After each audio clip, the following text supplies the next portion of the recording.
기본소득. 만약 정부에서 당신의 생활비를 부담해준다고 하면 어떻게 하시겠습니까? 그래도 계속 직장을 다니시겠습니까? 학업을 더 쌓으시겠습니까? 아니면 일을 그만두시겠습니까? 당신의 선택은 무엇인가요? 이러한 개념을 기본소득이라고 합니다. 오늘날 가장 야심찬 사회정책 중 하나죠. 2017년부터 기본소득은 전 세계적으로 활발히 논의되고 있습니다. 여러 국가들이 시범 운영을 시작했고 점점 더 많은 나라들이 기존 복지제도를 대체할 수단으로 검토 중입니다. 기본소득이 어떻게 작동하는지, 어떤 논란이 있으며 그에 대한 반박은 무엇인지 살펴봅시다.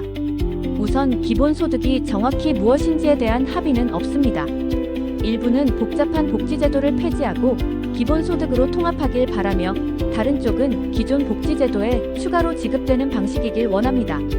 또 어떤 사람들은 일을 하지 않아도 살 수 있을 만큼 많은 금액이 지급되길 바랍니다. 이 영상에선 빈곤을 벗어날 수 있을 만큼의 최저 생계비 수준의 기본소득을 중심으로 이야기합니다.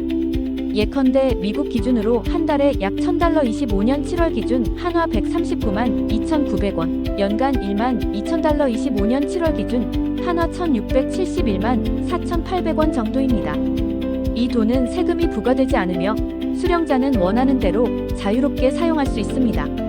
이러한 기본소득은 사회의 부를 재분배하면서도 자유시장을 해치지 않습니다.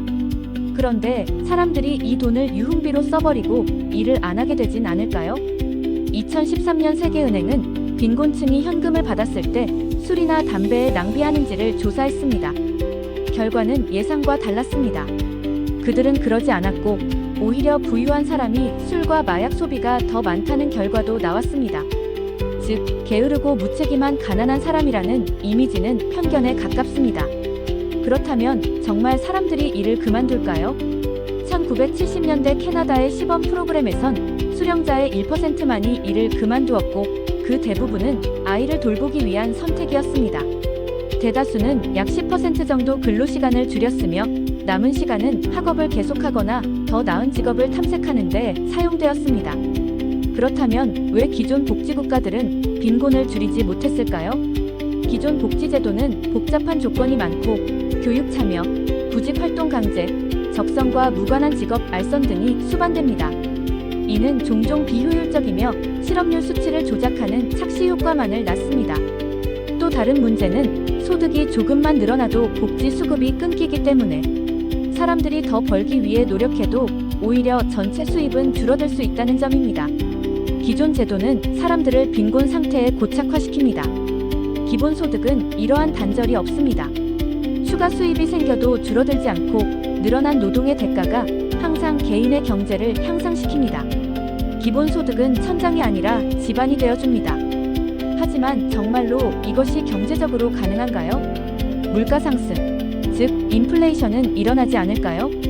기본소득은 돈을 새로 만들어내는 것이 아니라 기존 자금의 재배분입니다. 따라서 통제된 방식이라면 인플레이션 우려는 크지 않습니다. 그렇다면 재원을 어디서 마련할까요? 정답은 없습니다.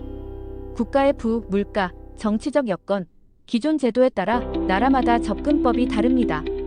첫 번째 방법은 기존 복지제도를 없애고 그 자금을 기본소득에 사용하는 것입니다. 이는 행정비용 절감, 관료주의 축소라는 장점이 있으나 상황이 나아지지 않거나 더 나빠질 수도 있는 사람들을 양산할 위험이 있습니다. 복지를 완전히 없애는 건 조심스러워야 합니다. 두 번째 방법은 세금을 더 걷는 것입니다. 특히 부유층을 대상으로 하는 누진세나 금융거래세, 자본세, 토지세, 탄소세, 로봇세 등이 논의되고 있습니다. 기본소득이 큰 비용을 수반하지 않는다는 주장도 있습니다. 최근 연구에 따르면 미국에서 월 $1,000를 지급하면 8년간 GDP가 12% 성장할 수 있다고 합니다. 하위 소득층의 소비 증가가 경제를 촉진하기 때문이죠. 하지만 누가 꾸준히 일을 하겠냐는 의문도 있습니다. 기본소득이 있다면 생존을 위한 노동의 필요가 사라지므로 더 나은 환경과 급여를 요구하는 협상력이 생깁니다. 이는 장기적으로 임금 상승과 노동 환경 개선으로 이어질 수 있습니다. 부자는 여전히 존재하겠지만 기본소득은 많은 사람에게 생존의 공포를 덜어주는 역할을 할 수 있습니다. 이는 인간 존엄성과 경제 전략 모두에 부합할 수 있습니다. 중산층 수준의 기본소득을 주장하는 사람도 있지만 이는 지금까지 사회를 지탱한 노동을 통한 기여라는 철학에 대한 도전이기도 합니다. 많은 사람이 원치 않는 일에 많은 시간을 써야 하고 실제로 2016년 미국 통계에 따르면 직업에 흥미가 있는 사람은 33%에 불과했고 나머지는 무관심하거나 혐오했습니다. 일을 떠나고 싶어하는 사람도 많지만 노동은 우리에게 도전과 사회적 연결, 정체성을 주기도 합니다. 기본소득에 대한 우려 중 하나는 모든 복지제도가 하나의 제도로 통합될 경우 정부가 그 권한을 정치적으로 이용할 가능성입니다. 한 가지 제도는 공격하거나 축소하기 쉬우니까요. 또한 기본소득은 모든 불평등을 해결하진 못합니다. 예를 들어 도심과 시골의 생계비 격차로 인해 도심 거주 빈곤층은 더 외곽으로 밀려날 수 있습니다. 그리고 어떤 이들에겐 일하지 않고도 생존할 수 있는 사회라는 개념 자체가 충격적일 수도 있습니다. 결론적으로 기본소득이 좋은 아이디어인지에 대한 확답은 아직 없습니다. 더 많은 실험과 논의가 필요합니다. 무엇을 포기해야 하며 어떤 형태로 운영해야 할지 고민해야 합니다. 하지만 그 잠재력은 큽니다. 빈곤을 획기적으로 줄이고 사회적 스트레스를 경감시킬 수 있는 가장 강력한 제도일 수 있습니다. 시청해주셔서 감사드립니다.